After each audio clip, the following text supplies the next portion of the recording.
je vois mon épouse qui est une vraie héroïne. Quand je suis pas là, et c'est difficile. À Baruch Hashem, on a 2 enfants et c'est vraiment, vraiment difficile quand elle est seule avec 2 enfants, en sachant que je ne suis pas là, que souvent je ne suis pas joignable parce que je suis en combat, et en même temps avec vous savez, l'inquiétude de la porte qui risque de, chas v'chalila, chas v'shalom, comme on dit en hébreu, d'être toquée un jour ou l'autre, c'est quelque chose de très difficile. Et au niveau, on va dire, je veux pas dire psychologique, mais au niveau de tenir sa maison entièrement, etc.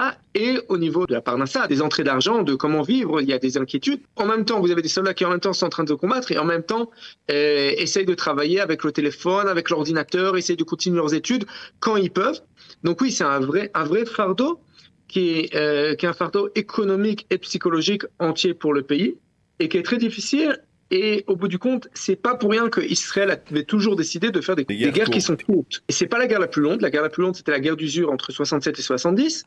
Mais pendant la guerre d'usure entre 67 et 70, le fardeau était surtout sur les soldats réguliers et moins sur les réservistes. Aujourd'hui, c'est beaucoup sur les réservistes.